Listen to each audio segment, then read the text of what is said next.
We have so much in common. Every single one of God's kids has something in common. God said, here's some time. Here is this gift of life. Now here's this gift of time. The duration in which you get to enjoy this gift of life. Mixed in with and connecting with the gift of free will. That you can do whatever you want to with your time. We all have that in common. We look at time from the skid perspective, from the God perspective, of what an amazing, amazing gift time is. That life is. Einstein, pretty smart feller, said that time is relative. He said that 5 minutes in one experience can be very different perception of time than 5 minutes, the same quantitative amount of time in a different experience. In Mary's meditation, she had us think about something we would love just 5 more minutes doing. What if you could have 5 minutes right now, like I was the genie in the lamp, and I was able to grant you 5 minutes with anyone? Maybe someone who's crossed over. Maybe somebody that you've always wanted to meet. Maybe somebody who would hand you the golden ticket to your career path or your dreams manifesting. 5 minutes. How short? Infinitely short would that 5 minutes be? Now imagine 5 minutes in a negative experience. Einstein uses the expression of putting your hand on a hot frying pan. It's only 5 minutes. It was a blink of an eye a second ago. Now it feels like an absolute eternity. God gave us not only the gift of time, but the gift of free will to say, what will you do with your time? Will you do it, spend it, invest it in these things that make your heart sing, those precious conversations, those precious moments, following a passion and a dream, or continually putting our hand on the hot frying pan? We get to choose how we spend that 5 minutes. We get to choose how we spend that life. If we choose enough times to do these things that make our heart sing, we tend to be happy. If we spend our life sitting on the hot frying pan, we may get really used to hearing our own voice complain that it's mighty warm.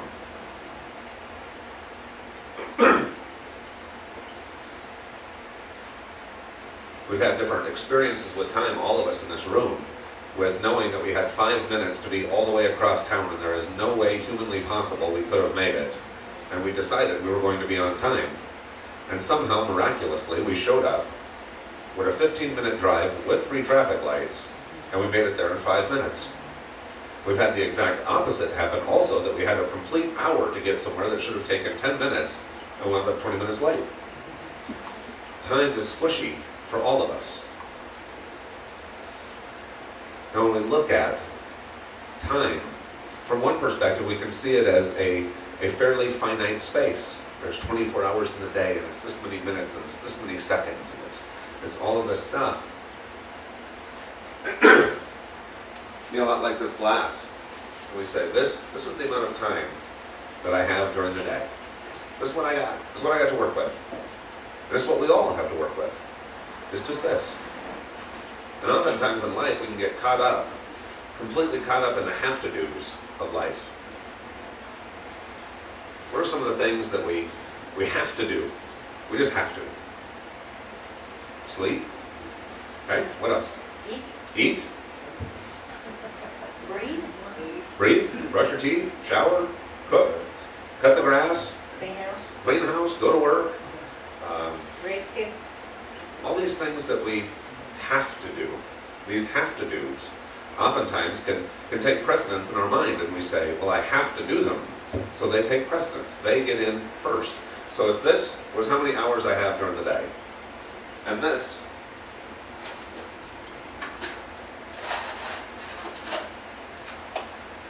is all that little tedious stuff that we just have to do all the time. And so we pour that in first, because we don't have a choice. We have to do this. Like sands in hourglass, so are the days of our lives.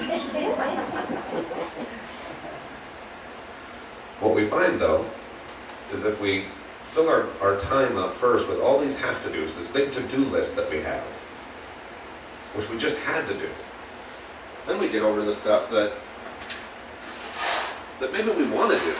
What's some of the stuff that we want to do, our passions, the things that we really enjoy doing when we have time off or a day off, and we make that time to maybe go to the beach. Maybe give someone a phone call who pops into your mind repeatedly. To actually give them the call instead of thinking about giving them a call. Or stopping over. Or driving down the street, seeing somebody who could use some help.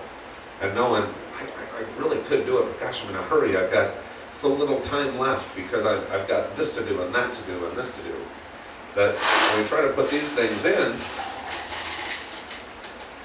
they fit, but there's not a whole lot of room left. But then we think about the stuff that's really important to us. The stuff that's really matters. The stuff you just wouldn't be you without. The stuff that if it weren't in your life, you would be absolutely lost. Maybe it's a spouse. Maybe it's a spirit. Maybe it's a relationship with God. Maybe it's a family. The things that are really, really important to us. We try to put those in last, they just don't fit. There's no time left. And oftentimes in life we can feel like this. There's just no time left. I can tell you with certainty that these are the most important things in my life that I don't have time for. Because I'm too busy living. Too busy living to live. There was a child psychologist that was interviewing parents and asked the parent, in fact in this case asked the dad, said, what would you do for your kid? I would walk through fire, I would brave bullets, I would spend my last dime, I would do all of these things. And the psychologist said, okay, how much time do you spend with your kid daily? On average, national average, parent spends with a child in the same room, actually communicating, talking, not distracted by watching a show together or being on the computer together, but actually talking statistically, 7 minutes a day. Now this thing that is so important, I would cut off my left arm for, doesn't have room in my glass.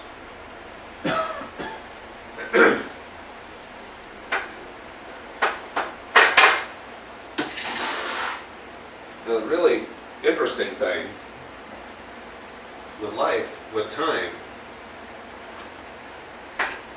is simply priorities.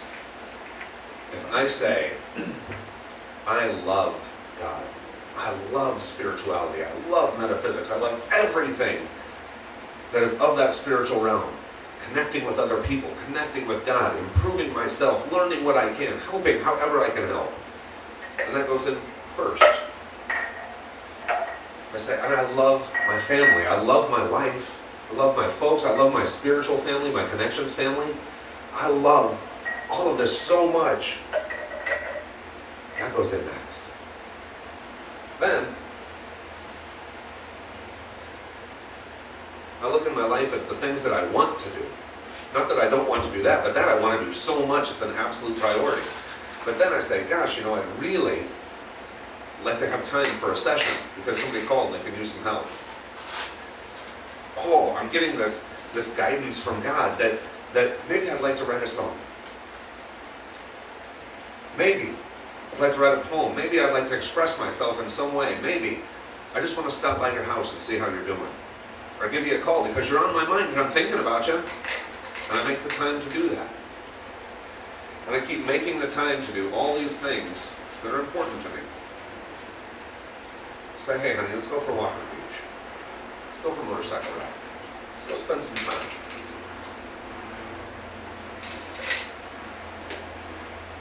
When all that's done, then I say, well, gosh, what do I have to do? I really should do the dishes, mow the lawn. I haven't been to the store for a while. It'd be good to have some food in the house.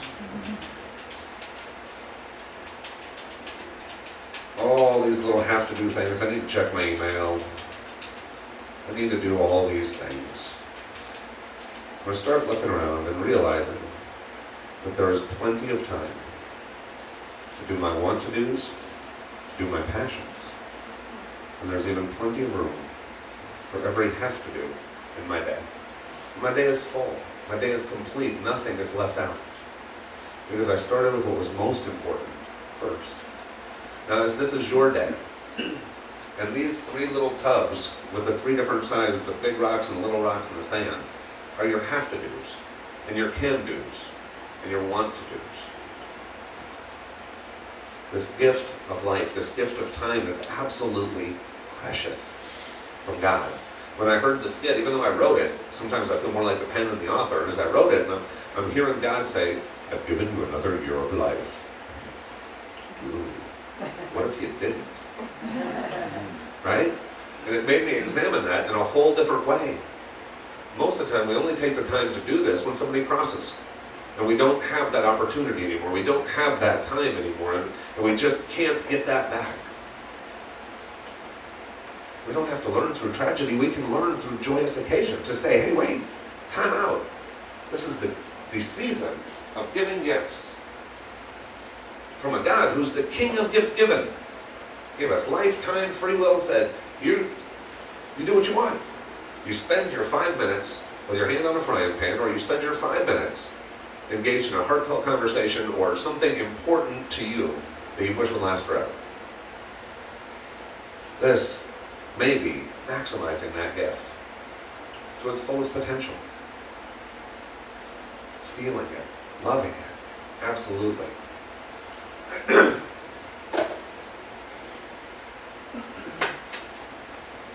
Time can be messy. Yesterday I got a